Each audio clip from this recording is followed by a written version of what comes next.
ঘটনাটি আমার চাচার মুখ থেকে শোনা। ঘটনাটি ১৯৯০ সালের দিকের। আমাদের বাড়ি সিলেটের হবিগঞ্জের কোনো এক গ্রামে। আমাদের গ্রামটা ছিল চারিদিকে গাছপালা, ঘন জঙ্গলে ঘেরা। পাখির কিচিরমিচির ডাক, ফসল ভরা মাঠ, এক কথায় বলতে গেলে প্রাকৃতিক সৌন্দর্যে ঘেরা আমাদের গ্রাম। এখনকার মতো আশেপাশে এত বাড়িঘর ছিল না। চলাফেরার জন্য কাঁচা রাস্তা ও কয়েকটা ভ্যান ছিল। যাই হোক, ঘটনায় আসি। ডিসেম্বর মাস, পরীক্ষা শেষ। স্কুল বেশ কয়েকদিনের জন্য বন্ধ। ভাবলাম যাক বাবা, বাঁচা গেল। পড়ালেখা নামক ভূতটা মাথা থেকে কয়েকদিনের জন্য হলেও অন্তত নামল। পড়ালেখার জন্য আম্মুর কাছে আর বকা শুনতে হবে না। ভাবতেই খুশিতে মনটা ভরে যায়। বন্ধুদের সাথে ঘোরাঘুরি, আনন্দ, এভাবে কাটছিল দিন। কে জানত এই আনন্দগুলোই জীবনের কাল হয়ে দাঁড়াবে। আমাদের গ্রাম থেকে ৬ কিলোমিটার দূরে অপর একটি গ্রামে বিশাল বড় ফুটবল খেলার মাঠ ছিল। ওখানে প্রত্যেক সপ্তাহে শুক্রবারে এক গ্রামের সাথে অন্য গ্রামের খেলা হতো। সেদিন ছিল শুক্রবার। খেলা শুরু হলো বিকাল ৩টা নাগাদ। তাই আমি দুপুরের খাবার দাবার সেরে ১:৪৫ নাগাদ আমার এক বন্ধু মাহিনকে নিয়ে খেলা দেখার জন্য রওনা দিই। আমরা ভ্যানে করে যাচ্ছিলাম। রাস্তার যা অবস্থা, যেতে প্রায় ১.৫ ঘন্টা মতো লেগে যায়। সেই গ্রামে মাহিনের নানার বাড়ি হওয়ায় ওর মামাতো ভাইরাও আসে। কিছুক্ষণ এদিক ওদিক ঘোরাঘুরি করে আমরা খেলার মাঠে চলে আসি। খেলা শুরু হয়ে যায় এবং শেষ হতে প্রায় ৪:৪০ বেজে যায়। এরপর আমার বাড়ি ফেরার পালা। বাসায় ফিরব ঠিক সেই সময় মাহিন জানায় যে একটু পরে বাসায় যাবে। এখন নাকি ওর মামাতো ভাইয়ের বাড়িতে যাবে। আমাকেও জোর করে ওর মামাতো ভাইয়ের বাড়িতে নিয়ে যায়। ওইখানে গিয়ে ওর মামাতো ভাই, বোন, নানু, মামা, মামি সবার সাথে গল্পগুজব করতে করতে কখন যে রাত হয়ে গেছে খেয়াল নেই। হঠাৎ দেয়াল ঘড়িতে চোখ পড়তে দেখি রাত ৮টার মতো বেজে গেছে। আমি সঙ্গে সঙ্গে মাহিনকে বললাম, মাহিন, ঘড়িতে কয়টা বাজে খেয়াল আছে? ৮টা বেজে গেছে, চল বাড়ি ফিরতে হবে এবার। এদিকে মাহিনের নানু রাশভারী কণ্ঠস্বরে বলে উঠলেন, রাতের খাবার না খেয়ে যেতে পারবে না তোমরা। বৌমা, ওদের খাবার রেডি করো। উপায় না দেখে রাতের খাওয়া দাওয়া শেষ করে যতক্ষণে বাড়ি যাওয়ার জন্য রওনা দেব, ততক্ষণে রাত ৯:১০টার মতো বেজে গেছে। আর দেরি করা চলে না। এমনিতেই রাতের পথ একটু বেশি লম্বা মনে হয়। এই ভেবে মাহিনকে বলতে যাব, ঠিক সেই মুহূর্তে সে বলে ওঠে, দোস্ত, রাত অনেক হলো। আজ রাতটা এখানে থেকে গেলে হয় না? আমরা না হয় কাল সকালে যাব। কিন্তু আমি রাজি হই না, কারণ বাসায় না গেলে আম্মু অনেক বকাবকি করবে। ওনাকে তো বলে আসা হয়নি। তাই কারোর কথা না শুনে বেরিয়ে পড়লাম। যদিও ওনারা একা একা যেতে মানা করেছিলেন, কিন্তু সেই বয়সের গরম রক্তের যুবক আমরা, তাই কোনো কিছু তোয়াক্কা না করেই বেরিয়ে পড়ি। বাড়ির বাইরে যাওয়ার পর বুঝতে পারলাম কি ভুল করেছি। চারিদিকটা নিকষ কালো অন্ধকারে ঢাকা। পথঘাট কিছুই দেখা যাচ্ছিল না। রাস্তায় এসে দেখি কোনো রিক্সা, ভ্যান কিচ্ছু নেই। দেখে মনটা খারাপ হয়ে যায়। সেদিন জ্যোৎস্না রাত হলেও সমগ্র আকাশ সহ চাঁদটাকে যেন কেউ অদৃষ্টে কালো মেঘের চাদর দিয়ে ঢেকে দিয়েছে। ফলে এই অন্ধকার। যাই হোক, কয়েক মিনিট ঠাঁই দাঁড়িয়ে থাকার পর অন্ধকারটা ধীরে ধীরে চোখে সই আসতে লাগলো। এর ফলে হালকা রাস্তার আভা ঠাহর করতে পারছিলাম, তাই অনুসরণ করে এগোতে লাগলাম। রাস্তার পাশের দোকানপাট একেবারে বন্ধ হয়ে যাচ্ছে। কাছে পিঠে বাড়িগুলোর আলো ততক্ষণে নিভে গেছে। সেই ঘন অন্ধকারে তারা যেন দৈত্যকায় গম্বুজের মতো এদিক ওদিক নিস্তব্ধে দাঁড়িয়ে। খানিক বাদে লোকালয় শেষে মাঠ, খাল, বিল, ঝোপঝাড়ের বিস্তীর্ণ এলাকা শুরু হয়ে যায়। মাঝে মাঝে ঝিঝি পোকার ডাক ভেসে আসে। যদিও ছোটবেলা থেকেই সাহসটা একটু বেশি ছিল, তবুও সেই রাতে কেন জানি না ভয়টা ক্রমশ দানা বাঁধছিল। খালি মনে হচ্ছিল মাহিনের নানুর বাসায় রাতটা থেকে গেলে ভালো হতো।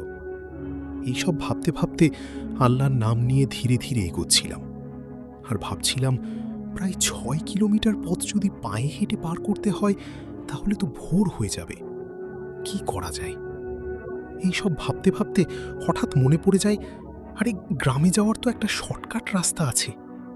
উত্তেজনায় আনন্দে মনে মনে বলে উঠলাম, ওখান দিয়ে গেলে ২.৫ কিলোমিটার।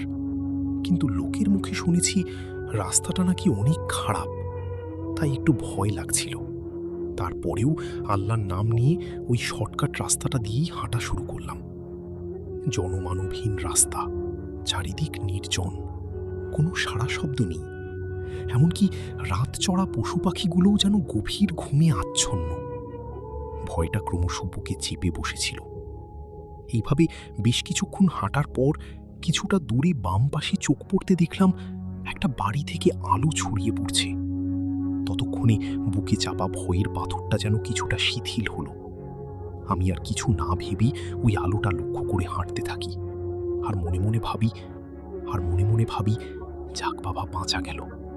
না হলে এই অন্ধকার পথ চলতে গিয়ে ঝোপঝাড়ে পড়ে টড়ে কি না কি কাণ্ড হতো। যাই হোক, ওই বাড়িটা থেকে একটা লাইট বা লণ্ঠন চাইব বাকিটা পথ চলার জন্য। এই সব ভাবতে ভাবতে বাড়িটার কাছে পৌঁছে দেখি দরজাটা হাট করে খোলা। আমি এসবের পাত্তা না দিয়ে বললাম, বাড়িতে কেউ আছেন? দেখি বলার পর যেন উত্তর আসলো না। আবার বললাম, বাড়িতে কেউ আছেন? দয়া করে আমাকে একটু সাহায্য করবেন। তবুও সাড়া শব্দ নেই। আশেপাশে কিছু না দেখতে পেয়ে দরজার ফাঁকে চোখ রাখতেই আতঙ্কে আঁতকে উঠি। নিজের চোখকে বিশ্বাস করতে পারছিলাম না। দেখলাম একটা লোক আসন পেতে বসে আছে।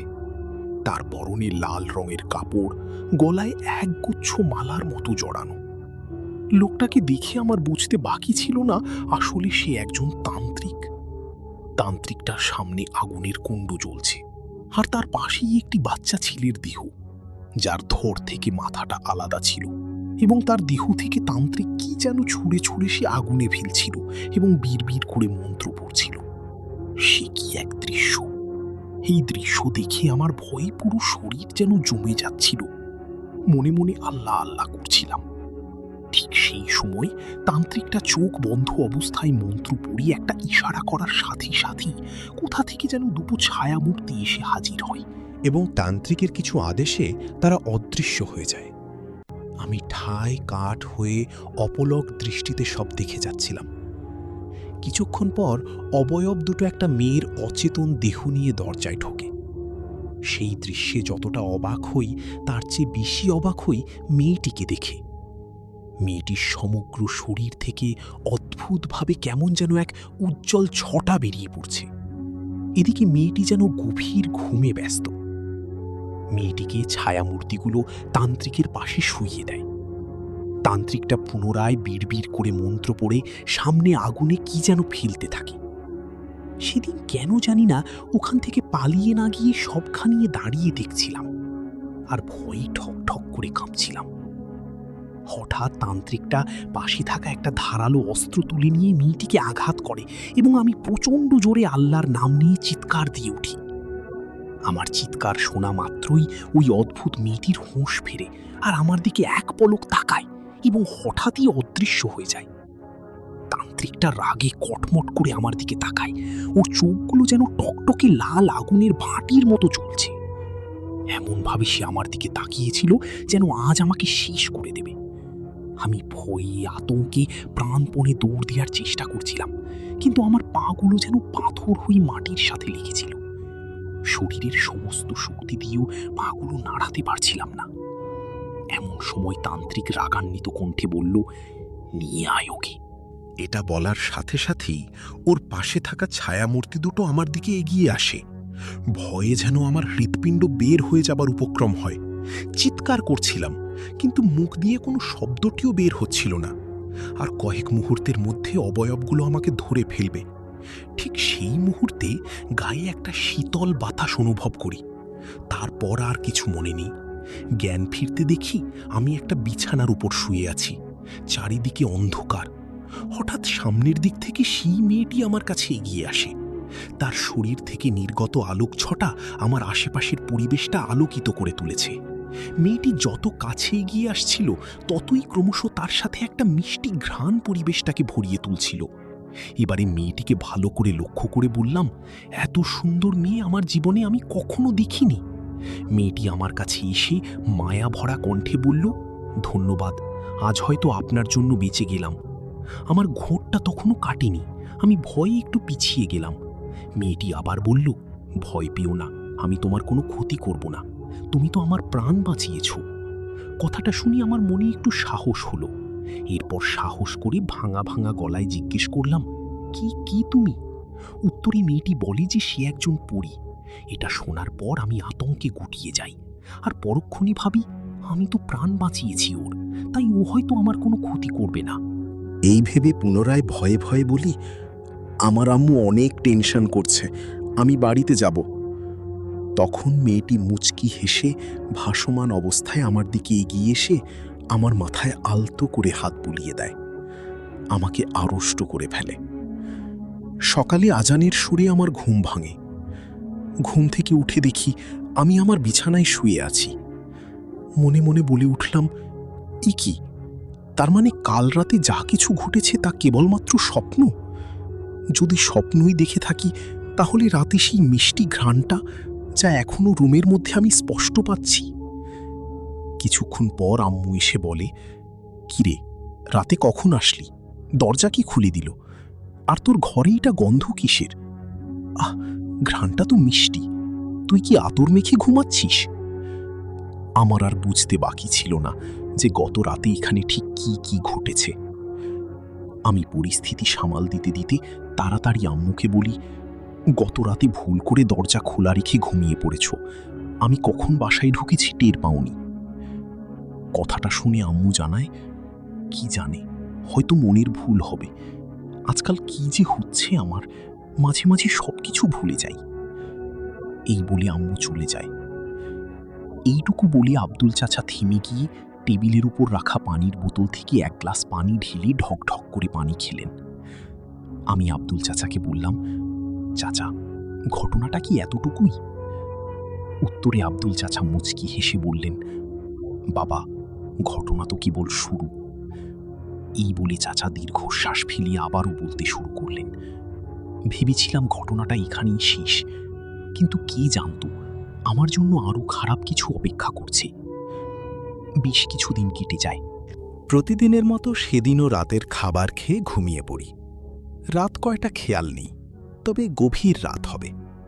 ঘুমের মধ্যে হঠাৎই অনুভব করি রুমটা যেন গরম হয়ে গেছে, আর তার সাথে প্রচণ্ড দুর্গন্ধ ছড়াচ্ছে। ঘুমটা ভেঙে যায়, আর চোখ মিলতে দেখি যা দেখার জন্য আমি একেবারেই প্রস্তুত ছিলাম না। হৃৎপিণ্ডটি আতঙ্কে ধড়ফড় করতে করতে বুক চিরে বেরিয়ে আসার উপক্রম। দেখলাম আমার রুমের সিলিং ফ্যানটার উপর একজোড়া লাল চোখ জলজল করছে। ভয়ে আমার বুকের ভেতরে পাথরের ওজন অনুভব করি। মনে মনে আল্লাহ আল্লাহ করতে থাকি। কয়েক মুহূর্ত এভাবে থাকার পর একটু সাহস সঞ্চয় করে ভাঙা ভাঙা কণ্ঠে বললাম, কি কি ওখানে? কথাটা বলা মাত্রই হঠাৎই আরও একজোড়া লাল চোখ বিছানার পাশে জ্বলে ওঠে। একটা বিকট গর্জন করে সেই অবয়বটি মুহূর্তে কাছে এসে আমার বুকের উপরে বসে গলা টিপে ধরে। অবয়বটির মুখটা ছিল কুকুরের মতো, সমগ্র শরীরটা লোমে ভরা। গলা টিপতে টিপতে বিভৎস মুখটা আমার কানে কানে এসে ফিস ফিস করে বলে, কি রে, বলি হবি আজ? এই বলে একটা বিকট বিশ্রী হাসি দেয়। একি, ওর লোমশ হাতের বন্ধন ক্রমশ কঠিন হচ্ছিল। তার উপর সেই বিশ্রী হাসির শব্দ, এবং সেই সাথে ফোঁটা ফোঁটা তার মুখ থেকে কি যেন একটা পড়ছিল, এবং এতই দুর্গন্ধ বুঝি পেটের নাড়ি ভুড়ি বেরিয়ে আসবে। আস্তে আস্তে শরীর অবশ হয়ে যায়। মস্তিষ্ক জানান দিচ্ছিল আজ আমার মৃত্যু নিশ্চিত, প্রাণটা যেন বের হয়ে যাবে। তবুও মনের শেষ শক্তিকে একত্র করে বারবার আল্লাহ আল্লাহ বলে বাঁচাও বাঁচাও বলে চিৎকার করছিলাম। ঠিক সেই সময় হঠাৎ রুমটা আলোকিত হয়ে যায়, আর অবয়বগুলো নিমিষেই অদৃশ্য হয়ে যায়। সেই ঘরে ছড়িয়ে থাকা দুর্গন্ধটাও আস্তে আস্তে কমে গিয়ে পরিচিত একটা সুঘ্রাণে ভরে ওঠে। একটা পরিচিত মায়াবী কণ্ঠস্বর বলে ওঠে, ভয় পেও না, আমি চলে এসেছি। ওরা তোমার কিচ্ছু করতে পারবে না। তুমি একদিন আমার প্রাণ বাঁচিয়েছ, আমার জীবন দিয়ে আমি তোমাকে রক্ষা করব। এই বলি সে আমার সামনে আসি। এমন সময় জানালার পাল্লাটি হঠাৎ করে ঠাস করে দেয়ালের সাথে বাড়ি খায়, এবং একটি ঠান্ডা কনকনে বাতাস ঘরের ভেতরে প্রবেশ করে। সেই সাথে একটি কণ্ঠস্বর। আমি ভয়ে কাঁপতে কাঁপতে কেঁদেই ফেলি। পরীটা তখন আমাকে আশ্বস্ত করে এবং বলে, কিচ্ছু হবে না। আমি কাঁপা কাঁপা গলায় বললাম, আচ্ছা, এরা কি সেই তান্ত্রিকের দুষ্ট জিন? কিন্তু এতদিন পরে আমাকে মারতে চাইছে কেন? এই বলে পুনরায় কেঁদে ফেললাম। পরীটি আবারও আমাকে শান্ত করে বলল, ভয়ের কিছু নেই, আমি আছি তোমার সাথে। সেদিন আমাকে বলি দিয়ে তান্ত্রিকটি আমার বংশকে বশ করে অনেক শক্তিশালী হতে চেয়েছিল, কিন্তু তুমি ওই দিন দেখে ভয়ে চিৎকার করে ফেলায় আমার হুঁশ ফিরে আসে এবং সুযোগ বুঝে ওখান থেকে পালিয়ে যাই। ওই জন্য তান্ত্রিক তার কাজ সম্পূর্ণ করতে পারেনি। তাই রাগে ক্ষিপ্ত হয়ে সে তোমার উপর তার খারাপ জিন চালান দিয়েছে। তান্ত্রিকটি অনেক খারাপ এবং শক্তিশালী, তার সাথে আরও অনেক খারাপ জিন আছে। ওর থেকে আমি বেশি দিন তোমাকে বাঁচাতে পারবো না। তুমি এক কাজ করো, কোনো বড় মাওলানা হুজুরের সাহায্য নাও। আশা করি আল্লাহর রহমতে সব কিছু ঠিক হয়ে যাবে। ভোর হয়ে এলো, আমি এখন আসি। এই বলে পরীটি নিমিষেই অদৃশ্য হয়ে যায়। আমি কি করব কিছুই বুঝতে পারছিলাম না। বাড়িতে জানাবো? না না, বাড়িতে বললে ওরা ভয় পাবে, অনেক টেনশন করবে। রাতের ব্যাপারটা লুকিয়ে রাখি। সারাদিন বড় বড় মাওলানা হুজুরের খোঁজ করি। দিন শেষে সন্ধ্যা ঘনিয়ে রাত্রির অভিমুখী। অথচ বড় মাওলানা হুজুরের খোঁজ পাচ্ছিলাম না।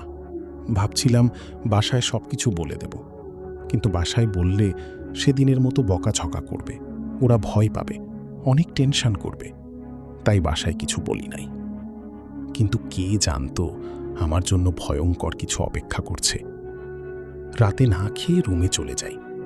আম্মু অনেকবার জিজ্ঞেস করছিল কি হয়েছে, আমাকে এত চিন্তিত লাগছে কেন। আমি কিছু না বলে ব্যাপারটা এড়িয়ে গেলাম। রুমে ঢুকে অনুভব করলাম রুমটা যেন গরম হয়ে আছে। আমি ছাড়া অন্য কারো উপস্থিতি যেন টের পাচ্ছিলাম, কিন্তু কিছু দেখতে পাচ্ছিলাম না। বিছানায় গিয়ে শুয়ে পড়ি। ঘুম আসছিল না। মাথার ভেতরে একটা চিন্তা ঘুরপাক খাচ্ছিল। আজও কি এই একইভাবে খারাপ কিছু ঘটতে চলেছে? আল্লাহ, তুমি আমাকে রক্ষা করো।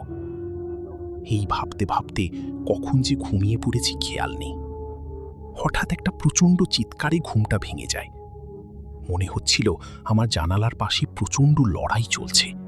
ধস্তাধস্তির আওয়াজ ভেসে আসছে। ঘরের মেঝে থরথর করে কাঁপছিল।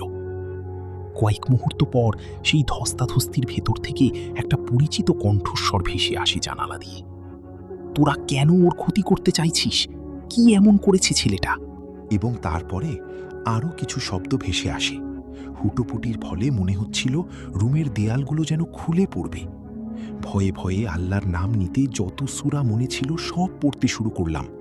এমন সময় হঠাৎই জানালা ঝড়ের গতিতে খুলে গেল, আর সেখান দিয়ে এক এক করে 4টা আগুনের গোলা উড়ে এসে ঘরে ঢুকল। রুমের মধ্যে আগুনের গোলাগুলো ধীরে ধীরে কালো অবয়বে পরিণত হলো।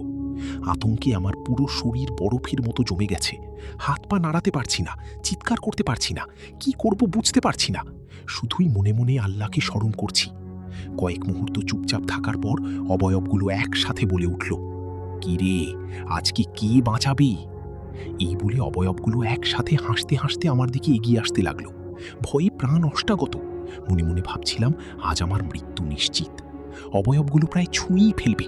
ঠিক সেই সময় হঠাৎই তীব্র চিৎকার। অবয়বগুলো এদিক ওদিক ছিটকে পড়ে। মনে হচ্ছিল অদৃশ্য কোনো একটা কিছু তাদের যেন ধাক্কা দিয়ে সরিয়ে দিয়েছে। আমি হতবাক হয়ে দাঁড়িয়ে সেই পরীটি হঠাৎ আমার সামনে আবির্ভূত হয়। সেদিন তাকে আর অত উজ্জ্বল মনে হচ্ছিল না, সে যেন পরিশ্রান্ত। আমি ওদের সাথে বেশিক্ষণ পেরে উঠব না, অনেকজন আছে। তুমি রুম থেকে পালাও। তোমার আব্বু আম্মুকে ডেকে ওদের বলো পবিত্র কুরআন শরীফ পাঠ করতে। পবিত্র কোরআন শরীফের কাছে এই শয়তান কিছুই না। যাও, আমি ওদের বেশিক্ষণ আটকে রাখতে পারবো না, তাড়াতাড়ি যাও। আমি রুম থেকে বেরিয়ে আসতে দরজার চৌকাঠে ধাক্কা খাই। এসব কিছু আর সহ্য করতে না পেরে জ্ঞান হারাই। জ্ঞান ফিরতেই বুঝতে পারি আমার গায়ে প্রচণ্ড জ্বর। দেখি আম্মু আমার রুমে শুয়ে আছে। আশেপাশে আম্মু আব্বু সহ বাড়ির সবাই চিন্তিত অবস্থায়। বড় মসজিদের ইমাম সাহেবও দেখি পাশের চেয়ারে বসে কিছু একটা বিড়বিড় করে পড়ছেন। তাদের সবার চেহারায় যেন ভয় আর আতঙ্কের ছাপ। ইমাম সাহেব আমার জ্ঞান ফিরেছে দেখে জিজ্ঞেস করলেন, কি হয়েছিল বাবা, বলো আমাকে। আমার মুখ দিয়ে কথা বের হচ্ছিল না। খুব কষ্টে ভাঙা ভাঙা গলায় বললাম, হুজুর আমাকে বাঁচান, ওরা আমাকে নিয়ে গিয়ে মারি দিতে চায়। এইটুকু বলেই আমি কেঁদে ফেলি। আম্মু আমার অবস্থা দেখে জড়িয়ে ধরে আমাকে শান্ত হতে বলে, কেন তোমাকে মারতে চায় বলো আমাদের। আমি কান্না থামিয়ে যাবত আমার সাথে ঘটে যাওয়া সমস্ত ঘটনা খুলে বলি। সবকিছু শুনে আম্মু ভীষণ বকাবকি করে এবং বলে কেন যে আমি আগে ওদের কিছু বলিনি। উত্তরে আমি জানাই যে জানতে পারলে পাছে ওনারা টেনশন করেন। ইমাম সাহেব সমস্ত ঘটনা শুনে বিস্ময়ে বলেন, হায় খোদা, রক্ষা করো, ওর ওপর শয়তানের নজর পড়েছে। আমার পক্ষে ওর চিকিৎসা করা সম্ভব নয়। আপনারা যত শিগগিরই সম্ভব ওকে বড় কোনো মৌলানা হুজুরের কাছে নিয়ে যান, তা না হলে আপনার ছেলেকে বাঁচাতে পারবেন না। আপনার ছেলের জন্য যে পরীটি বেঁচে গিয়েছিল সেই পরীটি অনেক শক্তিশালী। সে না থাকলে আপনার ছেলেকে এখন জীবিত পেতেন না। আমি আপাতত আপনাদের ঘর বন্ধ করে দিয়ে যাচ্ছি, আর আপনার ছেলেকে একটা তাবিজ দিয়ে যাচ্ছি। এই তাবিজটা কোনো মতে খোলা যাবে না, আর আপনার ছেলেকে বাড়ির বাইরে কোনো মতেই যেতে দেবেন না। যদি সে বাসার বাইরে যায় তখন কিন্তু আপনার ছেলেকে জীবনের মতো হারিয়ে ফেলতে হবে।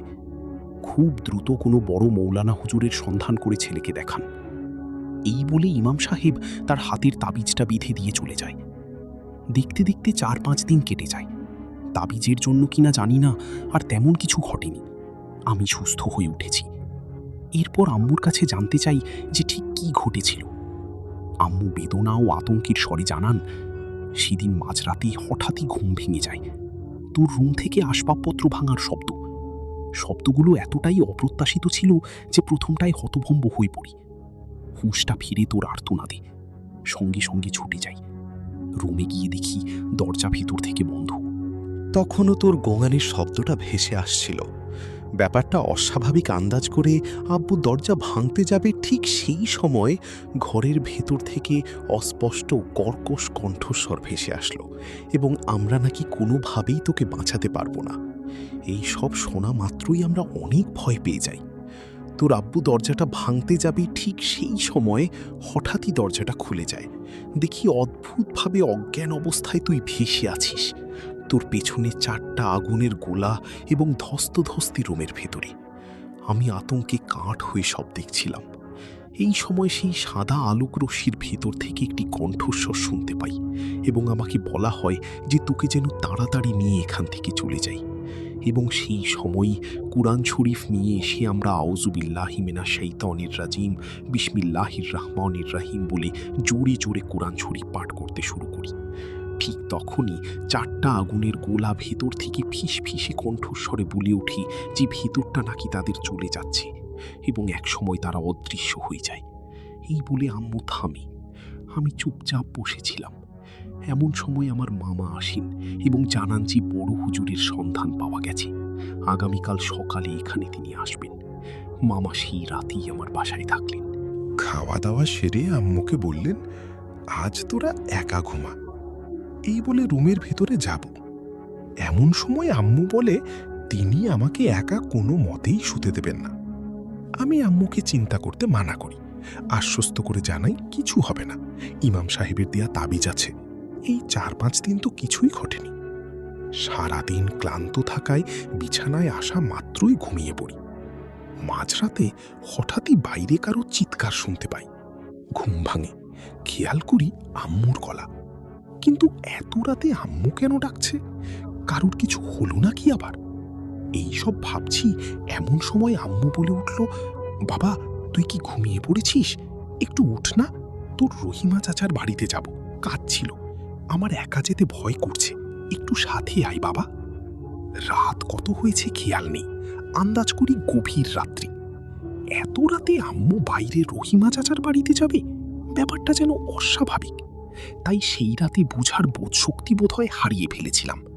আমি ডাকে সাড়া দিয়ে বললাম, আম্মু আব্বুকে নিয়ে যাও, আমার জোরে ঘুম পাচ্ছে, আমি যেতে পারবো না। উত্তরে আম্মু বলে, আব্বু সারাদিন কাজ করে এসে এখন একটু ঘুমাচ্ছে, তাই ওকে ডিস্টার্ব করতে চাই না, অগত্যা আমাকেই যেতে হবে।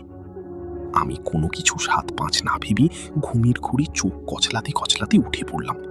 ঘুমের ঘুরে কিনা জানি না, এত রাতে আম্মুর বাইরে যেতে যাওয়াটা যে অস্বাভাবিক। এমনকি ইমাম সাহেবের যে বাইরে যেতে মানা করা ছিল সেটাও বেমালুম ভুলে গিয়েছিলাম। রুমের দরজা খুলে দেখি আম্মু ততক্ষণে একটা অদ্ভুত রকমের কালো শাড়ি পরে দাঁড়িয়ে আছে। অন্ধকারে আম্মুর মুখটা বোঝা যাচ্ছিল না। ব্যাপারটা অস্বাভাবিক হলেও আমি মাথা ঘামাইনি।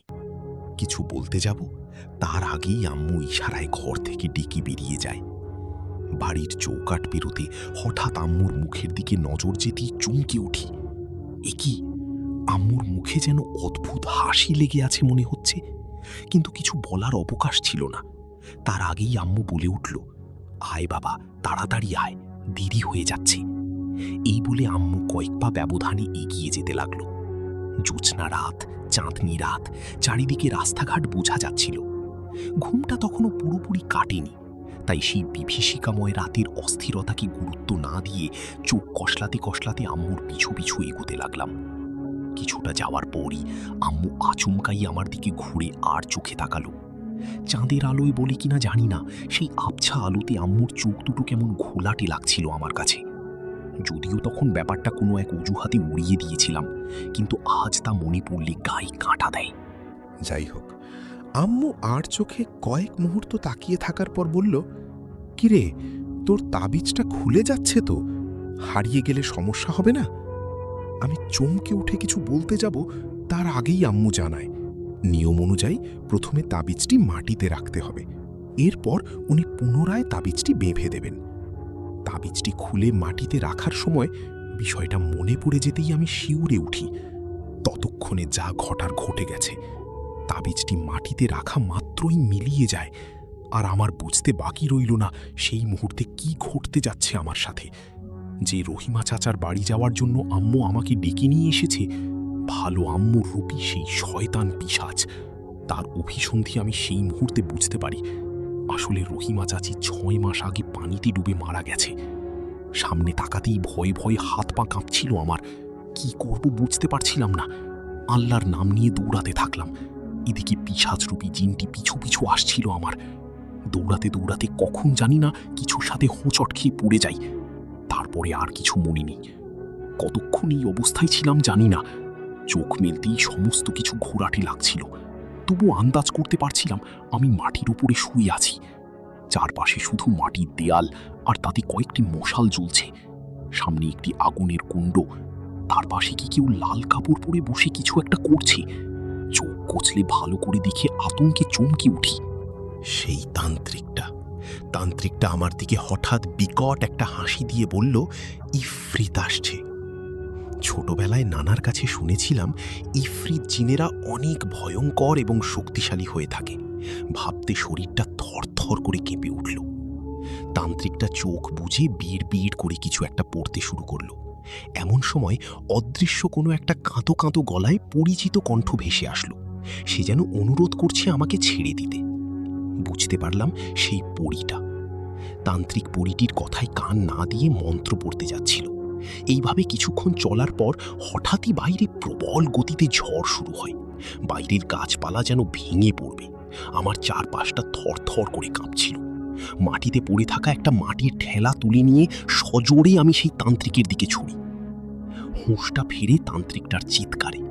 শক্ত মাটির ঠেলা কপালে আঘাত করায় মন্ত্র পড়া বন্ধ করে তান্ত্রিকটা প্রবল যন্ত্রণায় কুঁকিয়ে ওঠে। সঙ্গে সঙ্গে ঝড়ের গতি যেন আরও বেড়ে যায়। মনে হচ্ছিল চারপাশটার দেয়ালগুলো যেন এখন থরথর করে কেঁপে আমার উপরে খসে পড়বে। হঠাৎ দেয়াল ভেদ করে একটি ভয়ঙ্কর অবয়ব তান্ত্রিকের সামনে এসে দাঁড়ায় এবং তান্ত্রিককে হুমকি ধামকি দিতে থাকে, এবং তান্ত্রিকের সাথে তার কথা শুরু হয়। এবং আমি আর সহ্য করতে না পেরে জ্ঞান হারিয়ে ফেলি। জ্ঞান ফিরে দেখি আমি আমার রুমে শুয়ে আছি। আমার চারপাশে অনেক মানুষের ভিড়। আম্মু কান্না করছে। ইমাম সাহেব আমার গলায় তেল মালিশ করছেন। আমার জ্ঞান ফিরেছে দেখি আম্মু আমাকে জড়িয়ে ধরে কেঁদে ফেলে। এতদিন কোথায় ছিলি বাবা? তোকে কত খুঁজেছি, কোথাও পাইনি। আম্মুর কথা শুনে আমি বিস্ময়ে হতবাক হয়ে মুখের দিকে তাকিয়েছিলাম এবং কিছু বলতে যাব তার আগে ইমাম সাহেব গম্ভীর হয়ে বলেন, 7 দিন তুমি নিখোঁজ ছিলে। আজ সকালে হঠাৎ তোমাদের উঠোনের কোণায় বড়ই গাছের পাশে তোমাকে অজ্ঞান অবস্থায় পড়ে থাকতে দেখে তোমার পরিবারের লোকজন তোমাকে নিয়ে আসে। কি হয়েছিল? কোথায় ছিলে? একটু বলো তো বাবা। প্রশ্নগুলো শুনতে পেলেও কিছু বলতে পারছিলাম না। হাত পা নাড়তে পারছিলাম না। গত 7 দিন ধরে আমি নিখোঁজ।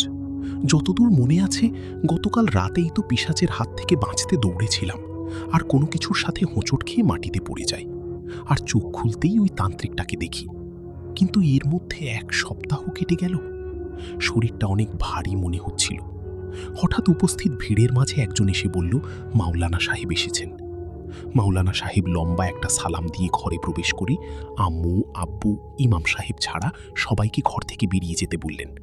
এরপর কিছুক্ষণ ঝাড়ফুঁক করে দোয়া পড়ি আমার গায়ে ফুঁ দিতেই শরীরটা যেন আস্তে আস্তে হালকা হয়ে গেল। হাত পা নাড়াতে পারছিলাম। ধীরে ধীরে মুখের জড়তা সয়ে যায়। এরপর মাওলানা সাহেব আমাকে উঠে বসতে বলেন। আব্বু আম্মুকে ঘর থেকে বেরিয়ে যেতে বলেন। আমি উঠে বসতে ইমাম সাহেব আমাকে ধরে বসলেন এবং মাওলানা সাহেব বিড়বিড় করে কিছু সূরা পড়ি আমার মাথায় হাত রাখলেন।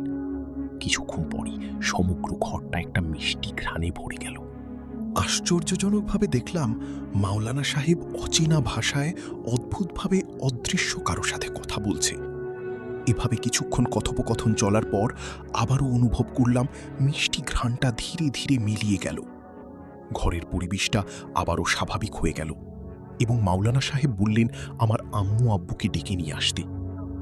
আব্বু আম্মুকে মাওলানা সাহেব এ যাবৎ আমার সাথে কি কি ঘটেছে তা সবিস্তারে খুলে বললেন। আমি হতবুদ্ধির মতো চুপচাপ বসে শুনছিলাম। মাওলানা সাহেব বললেন, আপনাদের ছেলে সাক্ষাৎ মৃত্যুর কাছ থেকে বেঁচে এসেছে। আল্লাহ আপনার ছেলেকে বাঁচিয়েছেন। ওই দিন আপনার ছেলে যে পরীটিকে বাঁচিয়েছিল সেটি কোনো সাধারণ পরী ছিল না, একটি শক্তিশালী বংশের পরী। তান্ত্রিকটি চাচ্ছিল পরীটিকে হত্যা করে তার শক্তি অর্জন করতে, কিন্তু তার কালো জাদুর বিদ্যা ও তার সাথে থাকা জিন দিয়ে কোনো মতেই সে পরীটিকে ধরতে সক্ষম হচ্ছিল না। তাই সে সমবয়সী 3টা বাচ্চাকে বলি দিয়ে শয়তানকে হাজির করে ওই পরীটিকে ধরার পরিকল্পনা করে। সেদিন তান্ত্রিকের নারকীয় আশা পূর্ণ হয়েই যাচ্ছিল, কিন্তু আপনাদের ছেলে অজান্তেই তান্ত্রিকের সেই নির্মম ইচ্ছায় পানি ঢেলে দেয়। তীরে এসে তড়ি ডোবায়। তান্ত্রিকটি প্রচণ্ড রেগে ফেটে পড়ি এবং আপনার ছেলেকে মারার জন্য তার সাথে থাকা জিন পাঠায়। ঠিক সেই সময়ে পরীটি এসে একে একে তান্ত্রিকের জিনগুলোর সাথে প্রবল বিক্রমে লড়াই শুরু করে। আপনার ছেলেকে বাঁচানোর চেষ্টা করে, কিন্তু একসময় সে ক্লান্ত হয়ে পড়ে। শয়তান জিনের দল তখন সেই সুযোগটা নিয়ে পরীকে ধরতে গেলে আপনারা ওখানে এসে পড়েন এবং পরীটির কথা মতো কুরআন শরীফ পাঠ করে তাকে বাঁচান। একটি শক্তিশালী শয়তান পিশাচের সাহায্যে আপনার ছেলেকে তারা বাইরে নিয়ে যায়।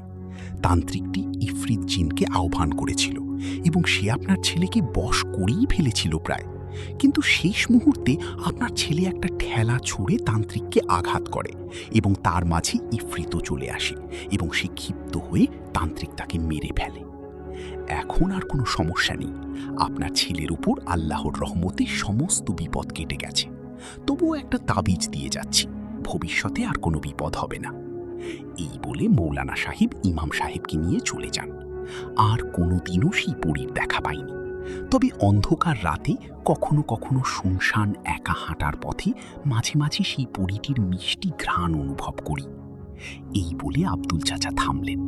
আমার মুখে কোনো ভাষা ছিল না, এর ব্যাখ্যাও নেই আমার কাছে। শ্রোতা বন্ধুদের কাছে যদি ব্যাখ্যা থাকে তাহলে অবশ্যই জানাবেন। সবাইকে জানিয়ে দিই, এই চ্যানেলটিতে এখন নিয়মিত নতুন নতুন স্টোরি আপনারা শুনতে পারবেন, তাই এখনই সাবস্ক্রাইব করে রাখুন। আর আরেকটা কথা, আপনারা যদি নিজেদের ঘটনা চান আমি পড়ে শোনাই, তাহলে অবশ্যই আপনারা আমাকে ইমেল করতে পারেন।